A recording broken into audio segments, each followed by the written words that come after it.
চিত্রচিরে চৈত্র মাস। লিখেছেন মোমো সাহা। পর্ব নং ১। চাঁদনি আপার দেবর আমার বুকে হাত দিয়েছে। আপা, আমি খুব ব্যথা পেয়েছি জানো। কি বিশ্রী ছোঁয়া। ৭ বর্ষীয় ছোট বোনের মুখে এমন বিশ্রী একটা কথা শুনতেই শরীরটা শিরশির করে কেঁপে উঠল চিত্রার। ঘমাক্ত মুখখানা রাগে লাল বর্ণ ধারণ করল। বোনের দিকে দৃষ্টি দিতেই দেখল ছোট মেয়েটার ভয়ে কেমন গুটিসুটি মেরে আছে। তাড়াতাড়ি বোনকে নিজের ২ হাতের আঁচলে আগলে নিল সে। হতভম্ব কণ্ঠে বলল, দেখি তো আমার চেরি সোনা, জামাটা একটু সরাও। আপা, একটু দেখি। সবচেয়ে নিকটতম ভরসার স্থান পেয়ে মেয়েটা নির্দ্বিধায় জামা সরালো। জামা সরাতেই আঁতকে উঠল চিত্রা। কেমন লাল হয়ে গেছে মেয়েটার সাদা ধবধবে চামড়াটা। কি ভীষণ বিশ্রীভাবে না ছুঁয়েছিল এতটুকু বাচ্চাকে। ভাবতেই ঘৃণায় টাইটুম্বুর হয়ে গেল চিত্রার শরীরের প্রতিটা শিরা উপশিরা। ক্ষেপে উঠল সে। অথচ বাড়ি ভর্তি এত মানুষ। ঝোঁকের বসে কিছু করে বসলে তার খেসারত না আবার ছোট চেরিকে দিতে হয়। বিরক্তি, রাগ দুটো অনুভূতি মিলেমিশে একাকার হয়ে যখন আন্দোলন শুরু হলো চিত্রার মস্তিষ্কে, তখন বাহির থেকে তার ডাক পড়ল। আজ তার বড় বোন চাঁদনির গর্ভকালীন সময়ের ৭ মাস পূর্ণ হওয়ার ছোটোখাটো একটা অনুষ্ঠানের আয়োজন করা হয়েছে। সেই অনুষ্ঠানে চাঁদনির শ্বশুরবাড়ির লোকজনও এসেছে। অবশ্য তার আপন বড় বোন না চাঁদনি, তার বড় চাচার মেয়ে হলো চাঁদনি আপা। আর ছোট চেরিও তার আপন বোন না, তার ছোট চাচার মেয়ে হলো চেরি। চেরির পূর্ণ নাম হলো তোফা, কিন্তু আদর করে সবাই বাচ্চাটাকে চেরি বলে। আর মেয়েটা চেরি ফলের মতনই সুন্দর, আদুরে গোল গাল, তাই এতটুকু বাচ্চাও আজ বাজে ছোঁয়ার শিকার হলো। চিত্রার পরিবারটা বেশ বড় পরিবারে বলা যায়।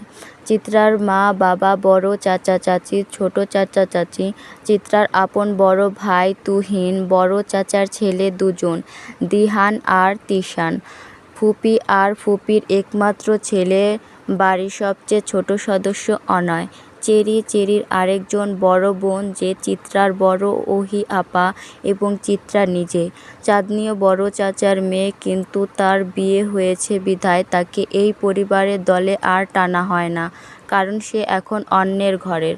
একমাত্র চাঁদনির বিয়ে হওয়ার ফলে এত বড় পরিবারের একজন মাত্র সদস্য কমেছে। আপা, আম্মু শুনলে তো আমায় বকবে তাই না?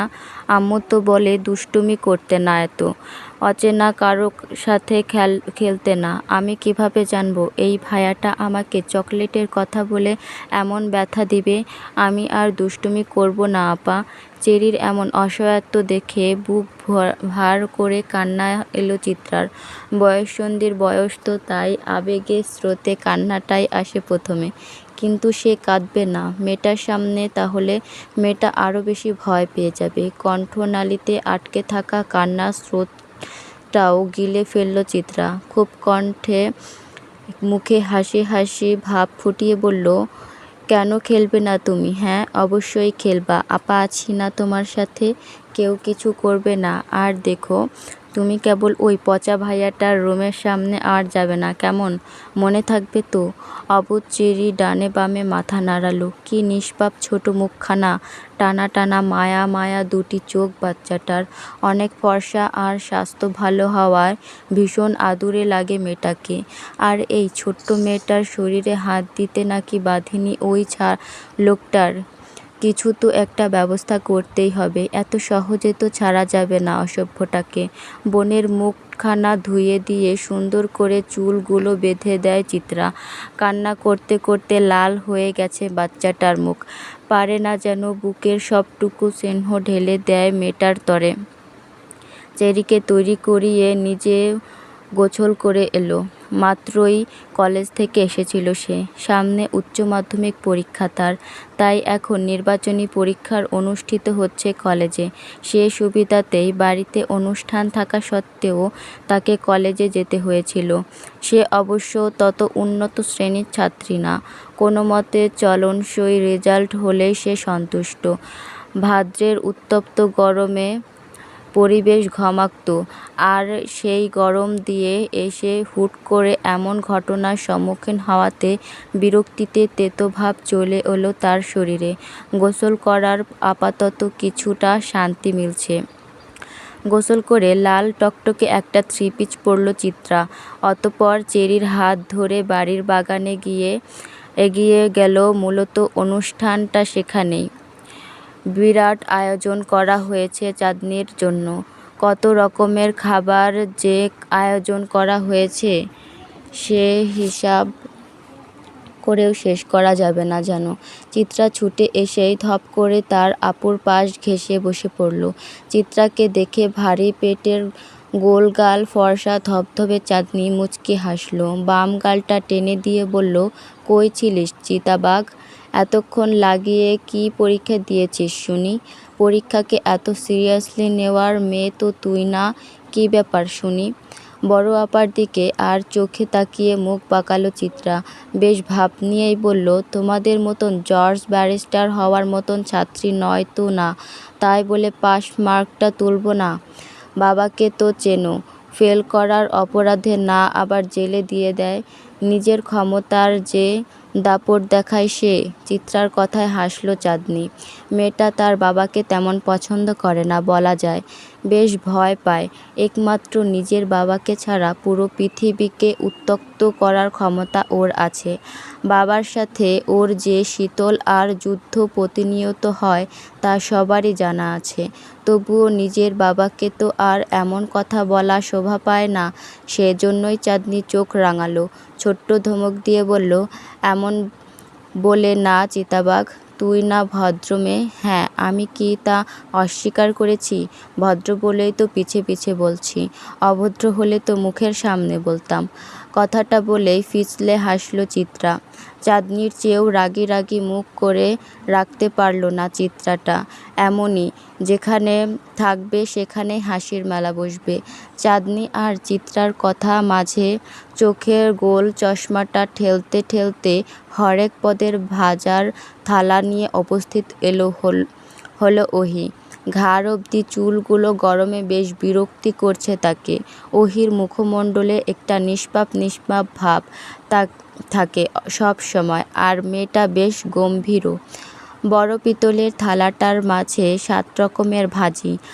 ভারী থালাটা চাঁদনির সামনে রেখে ক্ষান্ত হলো সে। সব খাবার আপাতত চলে এসেছে। থালাটা রেখেই ওড়না দিয়ে নিজের মুখটা মুছল ওহি। চেরিকে নিজের দিকে টেনে নিয়ে ছোট্ট এক কণ্ঠে বলল, তোমার খিদে লেগেছে চেরি? আপা কি তোমাকে খাবার খাইয়ে দেব? ছোট চেরি ওহির কোমরের দিকে জামা আঁকড়ে ডানে বামে মাথা নাড়িয়ে বলল, বড় আপার খাওয়া হোক, তারপর আমি খাবো। চিত্রা আপা খাইয়ে দিবে? চেরির কথাটা ভালো লাগলো না ওহির। বিরক্তিতে নাক মুখ কুঁচকে বলল, তোমার চিত্রা আপা নিজেই খাবার নিজে খেতে পারে নাকি যে তোমাকে খাইয়ে দিবে? ওহির কথায় মুখ ভেঙচি কাটল চিত্রা। চেরির দিকে তাকিয়ে মুখ ফুলিয়ে বলল, তোমার মেঝো আপা অনেক খেতে পারে বুঝলা, তাই তো এমন কাঠির লাহান শুকনা। এই চিত্রা, কেমন ভাষার ব্যবহার করছিস বাড়িতে? তোর সাথে থেকে চেরিও এসব শিখে। ওহির নাক মুখ ছিটকানো কথায় ফিক করে হেসে দিল চিত্রা। হাসতে হাসতেই বলল, ছোট আপা তুমি তো শিক্ষক হবে তাই না? তোমার সাথে পারফেক্ট মানাবে সেই পেশা। এখনই তোমার মাঝে একটা মাস্টারনি মাস্টারনি ভাব আছে। সমস্যা নেই, তুমি আমাদের দিয়েই প্রথম প্র্যাকটিসটা করতে পারো, আমরা মাইন্ড করব না। চিত্রার কথার তালে চাঁদনিও হাসল। ওহি কপাল কুঁচকে দাঁড়িয়ে রইল উত্তরবিহীন। চিত্রার সাথে কথা বলাটাই একটা বোকামি, আর ওহি বরাবরই নিজেকে ভীষণ চালাক দাবি করে। পুরো বাগান ভর্তি নিজেদের বাড়ির মানুষই গিজগিজ করছে। মাত্রই অনুষ্ঠান শুরু হবে। হুট করে কোট প্যান্ট পরা চাঁদনির দেবরটা হাজির হলো। ধপ করে বসে পড়ল চিত্রার পাশে। তাকে দেখতেই গুটিয়ে গেল ছোট চেরি। চিত্রার হাসি হাসি মুখে অমাবস্যা নামল। মুখ আঁধার করে সে চাঁদনির পাশ থেকে উঠে চেরির সাথে দাঁড়ালো। চাঁদনির দেবর মহিন সবার দিকে তাকিয়ে কেমন হাসল। গদগদে কণ্ঠে চিত্রার উদ্দেশ্য বলল, আরে আরে বেআইন সাহেবা, উঠে পড়লেন যে, আমার পাশে বসলে কি ক্ষয় হয়ে যাবে নাকি শরীর? চিত্রা মুখ বাঁকালো, অন্যদিকে তাকিয়ে বলল, আপনার তো অনেক কারেন্ট, যদি শক খেয়ে যাই।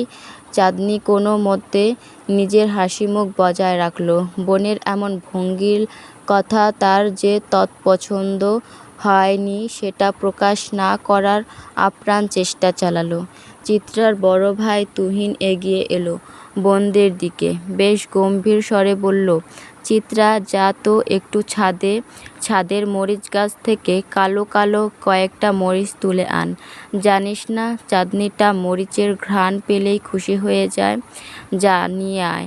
ভাইজান, বড় আপার পেটের ছোট বাবুটা ঝাল খেতে পারবে? চেরির প্রশ্নে হাসল তুহিন, মাথায় আদুরে হাত বুলিয়ে বলল, হ্যাঁ, খেতে পারবে। চেরিও তো খুব সাহসী বাবু, তাই পারবে। ঝাল না খেলে বড় হবে কিভাবে? ঝাল না খেলে বড় হওয়া যায় না বুঝি? এজন্যই কি বাহার ভাই এত ঝাল খায়? তাই তো বলি, বাহার ভাই অত বড় কেন? তুহিন মিষ্টি হেসে চেরির গাল টেনে দিল, অতঃপর চোখের ইশারায় চিত্রাকে মরিচ আনার তাগাদা দিল। যেই না চিত্রা যেতে নিবে, তন্ধেই চিত্রার বড় চাচি হাজির হয়। ব্যতিব্যস্ত কণ্ঠে বলে, আহা, দুপুর হয়ে এলো যে, অনুষ্ঠান শুরু করতে হবে। চিত্রার মা, যা তো বাহারকেও ডেকে আন। এক দৌড়ে যাবি, আবার এক দৌড়ে আসবি, যা। চিত্রা মাথা দুলিয়ে ছুট লাগালো ছাদের দিকে। তবে যাওয়ার আগে চেরিকে ছোট আপার সাথে থাকার নির্দেশ দিয়ে গেল। ছাদে টুকটাক সবজি গাছের পাশাপাশি অনেক রকমের ফুল গাছ অবস্থিত। বিভিন্ন ধরনের ফুল সংগ্রহ করাই যেন চিত্রার কাজ। তার ভীষণ ভালো লাগে এ কাজ করতে। তাই তো ছাদে প্রবেশ করার সাথে সাথেই পা বাড়ালো ফুল গাছগুলোর দিকে। কয়েকদিন আগে 3টি নতুন ফুলের চারাগাছ লাগিয়েছিল। আজ সবগুলোরই কি সুন্দর হাসি হাসি ফুটন্ত মুখ দেখা যাচ্ছে। চিত্রা মুগ্ধতা সামলাতে না পেরে পত্রলেখা, মসন্ধা আর রঙন ফুলের গাছ থেকে একটা করে ফুল ছিঁড়ে নিল। এই ফুলের গাছগুলো তত সহজলভ্য নয়। কিছুদিন আগে যখন সে এই 3টা ফুলের গাছের জন্য হা হুতাশ করছিল, তখনই ছাদে দেখা যায় এ ফুলের গাছ। চিত্রা জানে ভাইজান বা বড় চাচা ছাড়া কেউ এ কাজ করবে না, কারণ তারা দুজনই চিত্রার সকল আবদার পূরণ করার জন্য সর্বদা সচেষ্ট থাকে। আর চিত্রার আবদারটাও যেন তাদের কাছেই। আনমনে ফুলগুলো মাথায় গুঁজতেই